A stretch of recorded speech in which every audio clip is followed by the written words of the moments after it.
Hello everybody. I hope everything's well and you are hearing me fine. We will discuss shortly about the Vistulamouth Fortress. It's a historian's perspective, actually, and I will try to give you a very shallow outline of what we are doing at the fortress. And further on at the end of the lecture, I hope that I could easily explain you all the details. So let's move to the presentation. Share screen, share, and let's start the feed. Is it working? Yeah, it is. So for those of you who know Vistulamouth Fortress in Gdańsk, call it an archaeological gate, as in the title, may seem quite an exaggeration. These words are only used to emphasize the uniqueness and richness which we can discover in the eastern earthwork of the whole complex, all below the surface of that Vistula River. These two words, so the archaeological gateway, also refer to the function which this particular area fulfilled from around 18th up to the end of 19th century. Vistulamouth Fortress and its area were the gateway to Gdańsk and through the rivers to Slavic Pomerania, Teutonic Prussia, either the crown of the Kingdom of Poland, and finally the Polish-Lithuanian Commonwealth. Before the fortress was built, people realized that the development of the trade center in Gdańsk depends on helping the merchants, who might start flowing through the river to other parts of the medieval Polish realms. At first, fires were burned at the mouth of the Vistula. They indicated ships the right course to the entrance, safe from shoals. Around the middle of the 14th century, the Teutonic Knights erected a brick and wooden blockhouse with a pier for ships and a chapel and an inn for sailors. The knights not only managed the movements of ships, but also put various taxes for the merchants or fines from hot-blooded sailors who came here from all parts of Europe. During the Commonwealth, around 1482, fortifications started to grow and gradually expanded around the medieval Gothic tower. This is the point in the middle of the slide. A cylindrical reef was built, then a quadrical fort, which you can see surrounding the red dot, and later on earthworks, and next to them buildings and a church, and finally powder magazines. These are the long structures that can be seen painted on red and violet colors. A smaller fortification was built on the other side of the canal, and you may ask for what purpose. It was only the introduction of such solution that meant that the access to the Vistula and thus Gdańsk and the Commonwealth was guarded. This is why the fortress has never surrendered in face of the enemies and never allowed to enter through its gates. The garrison ceased defense only when the city of Gdańsk has capitulated. Only once, Swedes in 1628, during the so-called Battle of the Lighthouse, were able to bypass the fortifications of the sea fortification and sank two ships of the royal fleet mooring close to it. So the Swedes probably attacked from the south, and they started shooting at, starting fire at the two ships that were mooring close to the south. The ships retreated, and this is also a part of the archaeological heritage of the fortress that we will explain later on. Now that we know at least some of the background, we can move towards the question, what can we tell about the archaeology in this area? And the research started very soon, in 1967, but as you see on the map, we know very little about the whole area. The trenches that were carried out in 67, 68, 69 were very scarce. And later on, there is a huge gap. The excavation started in 2000, were carried out in 2003 and 2006, and only from 2013, we are constantly exploring the area around the fortress and in the fort to check what's going on. The truth is that the most interesting finds have been destroyed by port dredgers, if we talk about the river, in 1960s and 1970s. The same goes for field research. After First World War, the area was demilitarized and civilians moved in. In 1945, parts of the fortress were destroyed by preventive fire from Soviet guns. This is the state of the fortress around 1945. You can see almost complete destruction, mainly because Soviets believed that this area is armed and there are German troops stationing there. After the war, Polish civilians started to move in, and the fortress and the surrounding buildings became a settlement area. In the 70s of the 20th century, the residents left their flats as the sulfur industry and the port were to be created. Until then, up to 2009, the control over the area was rather impossible. And this is something that we deal with because the upper layers of the earth, of the soil around the fortress, are probably now devoid of valuable everyday objects of the past.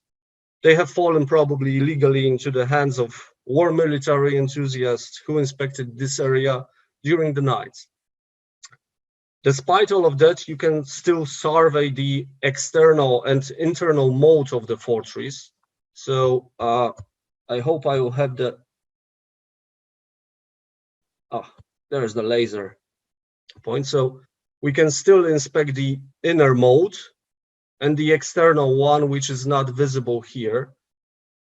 We can still look for the ruins of one of the 10 foundations of the Saint Olaus or Nikolai Church. One is visible here. The other one probably should be somewhere over here. And the third foundation of which we are certain is over here. We might also look for cemeteries that we suspect to be located in the vicinity of the rampart, probably somewhere around here. We might also move south to research a small settlement that was thrived in the shadow of the fortress somewhere from the early modern era. We can start also exploring a piece by piece of the stronghold to get a clear image of the development, of the spatial development of the fortress. And this is actually what archaeological research in the fortress go to this direction. So at one hand, we have the archaeology, the research, and on the other hand, we have a very good historical material that gives us an idea in what place, what can we expect in one of the places that we will start digging. After all, the fortress is perhaps the most interesting field for archaeological research in Gdańsk, and hence it can be called the gate to its archaeology, a gate that can be used to development of tourism based on archaeology and thus archaeotourism. So I hope that the laser good.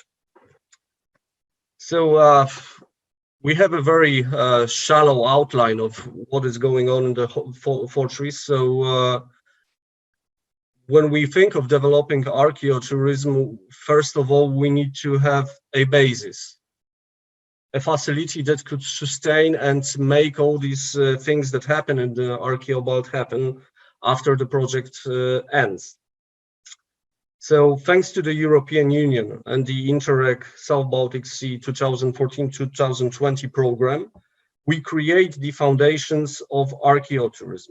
Support of such product means that different actions should be taken in different areas. It is not only the idea that the content is important, but also knowledge in many areas of other tasks, and yet perhaps the ability to disseminate information to target groups, and further, creating demand for given products and services might be the most essential issue. It is quite easy. We all love mysteries. We all love to be the first to discover things and share them. though our motives, of course, can be, and they are, different. Any good idea will fall. Any good idea will fall like a house of cards if there will be no will and cooperation between people, and if there will be no adequate facilities supporting our actions. It is the infrastructure that performs the primary role. For the fortress, we were unable to operate all year round facility and maintain the movement of tourists who come here after the end of summer, but encounter closed gates of the fortress. The reason will be, of course, explained later. Before submitting the first Archaeobot application, we assumed that we will adapt rooms of the former parish house, and this building only needed finishing works. For many reasons, we eventually moved to the Napoleonic barracks from supposedly from 19th century. That's the building you can see on the slide.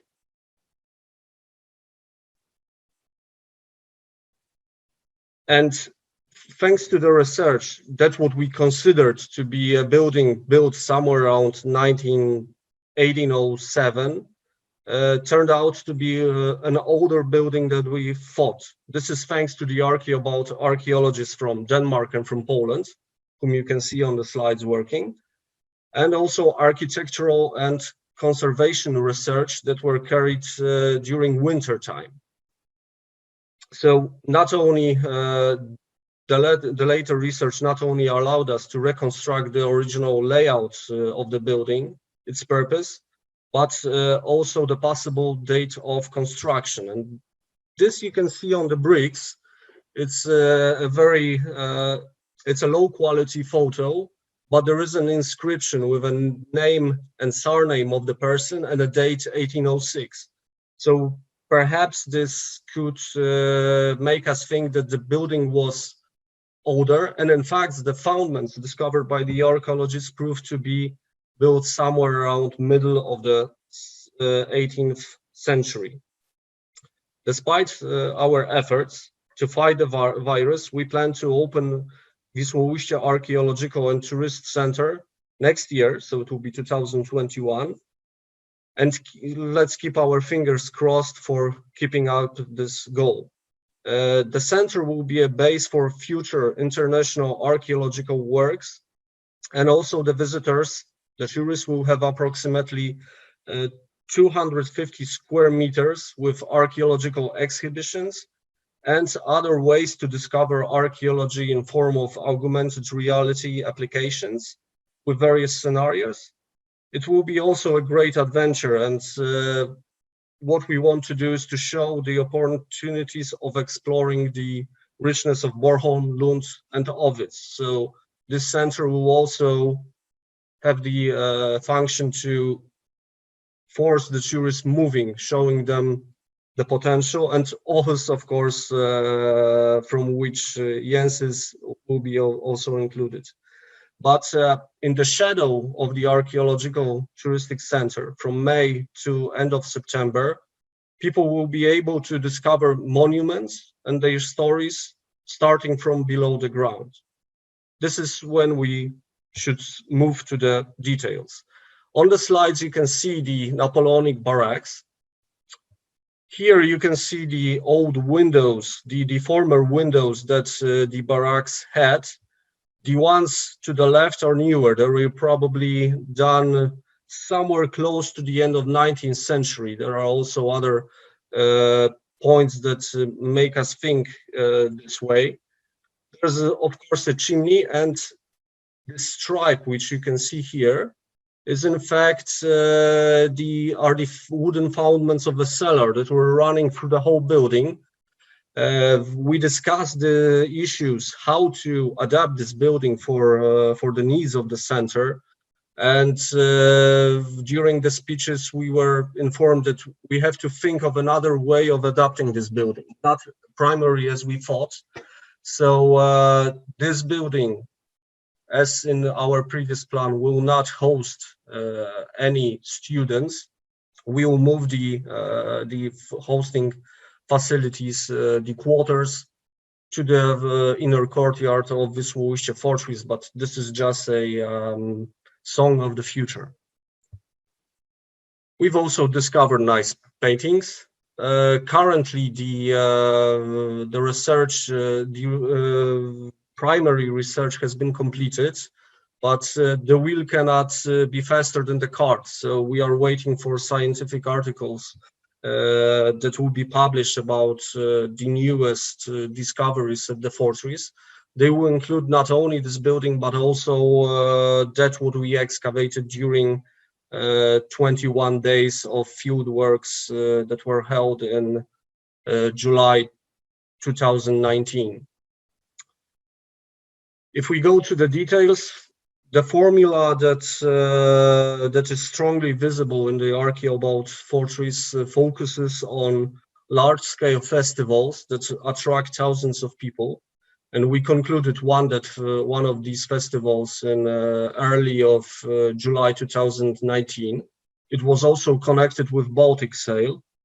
This festival brought about 3,500 audience. Despite the rain, we had a very bad weather. Usually, when we carry out festivals at the Vistulamouth Fortress, they attract at least 2 times bigger audience than the one that we've seen on Vistulamouth 1577. This is a part of the reconstruction of the battle that occurred during 1577 when King of Poland raided Gdańsk, who started to side mostly with the Danish.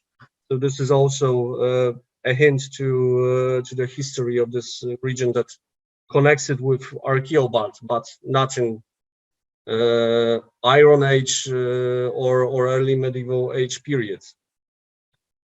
We also thought of another products. These were also foreseen in Archaeobald, so the Archaeo Open Days.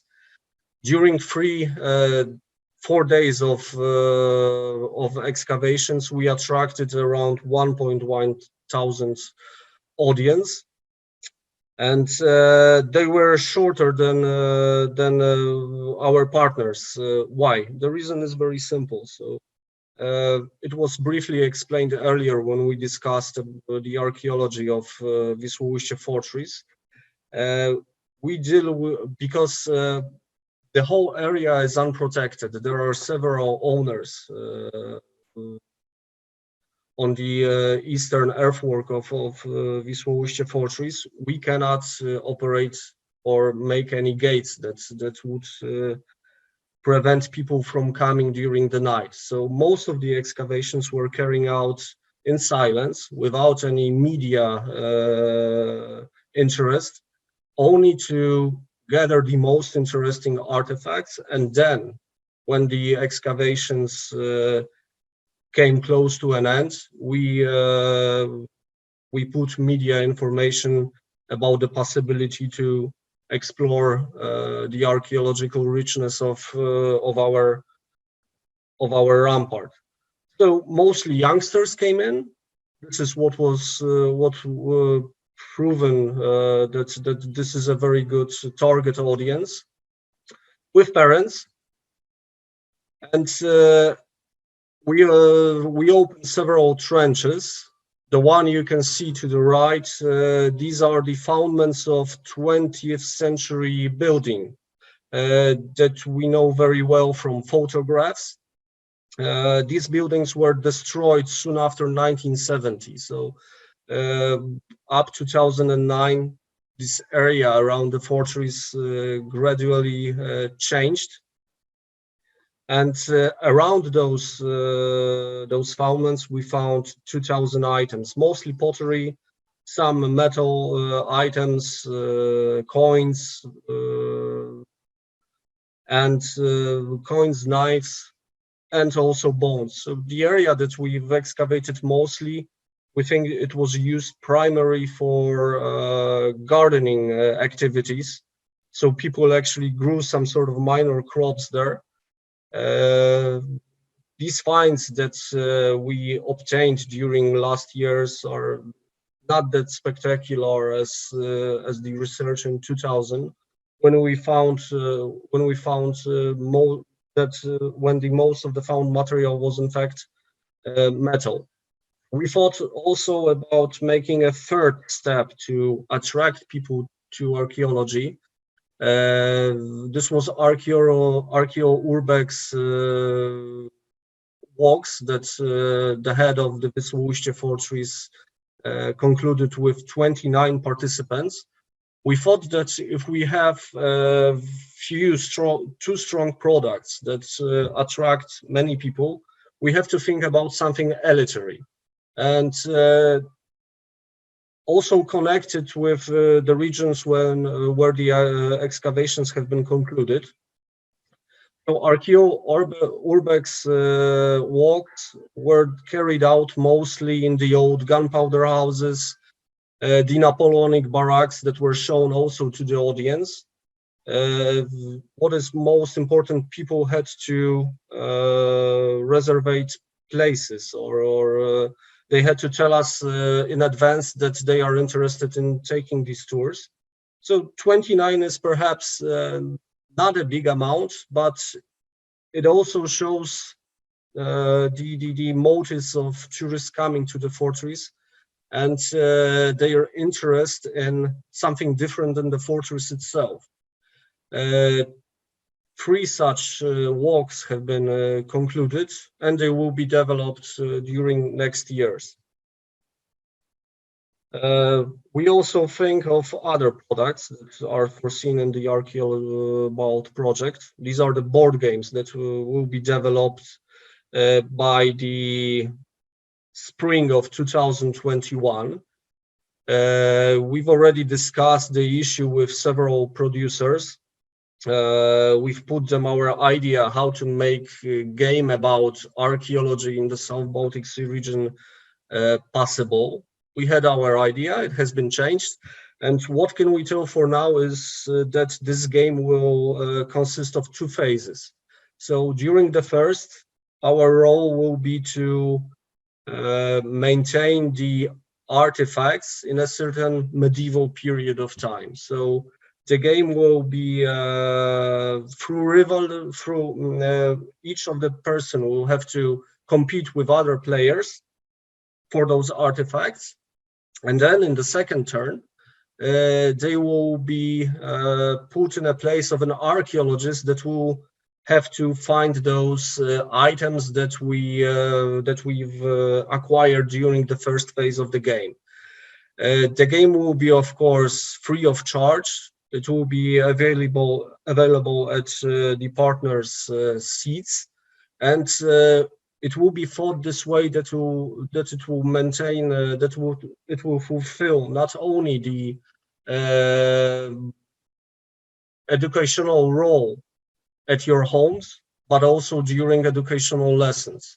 So this is something that also will bring the idea to the youngsters who are the target group of this game, to develop the idea of travel, of getting in touch with other places. And this is what makes our horizons broader and also leads us to discover new places. We've issued 2 games last year. The one you can see here is the Mosaic of Gdańsk. It's a game in which you tell about your artifact and you place it on a map of Gdańsk, also discussing your story with other participants. The game is devoted for 10 persons. We are also making educational workshops around it. And the other game published here is for Westerplatte. The game that we will issue, so the game of powers for Archaeobalt will be probably the same. It will use the same mechanism. So there will be a map, there will be places, and coins, markers that will make the whole games, and they will, in fact, be the artifacts that from the Baltic Sea region, from Denmark, from Bornholm, from Sweden, and from Poland, that will play the major role. So something similar to this game, also with dice, will be produced. Last point, which was briefly discussed, are the VR games and augmented reality games. So in frames of the Archaeotourism project, we think of developing 3 applications. Bornholm will probably go into the model. Lund is working on an application, a movie that will explain you how the archaeologists work. So you could move to a virtual trench and start working as an archaeologist. As for us, for Vistulamouth Fortress, we see that we need to fill some sort of basics for our region. Vistulamouth is opened mostly during the summer season. During the late autumn and winter, we are closed because this is Nature 2000 regions, and we have bats inhabiting the surrounding of the fortress and inside of the rampart. So we have to cease all noisy events. We have to close the fortress, and the building, the Napoleonic building that will also have this VR reality games inside, will enable persons to go into the inner courtyard of the fortress through different times, and there will be up to 3 different stories connected with the artifacts that will be shown on the exhibition. So that's basically everything. As you can see, Vistulamouth is a very good. Mostly youngsters think very good of Vistulamouth Fortress. They are even building the fort on the seashore using just sand. We get many such photos from our audience. We are also happy with this. This shows that this proves that the area that even 10 years earlier was a remote place, completely unattractive for tourists, now also thanks to the Archaeotourism projects start to grow. At this point, I think it would be good to stop talking, and I'm all yours. If you have any questions, shoot them straight, and feel invited to discover Vistulamouth Fortress in Gdańsk. It takes quite time to get there, but you will meet fantastic people there sharing fantastic stories, not only about the fortress, but also about what you can find under the ground of the Eastern Airport. Thank you for your time.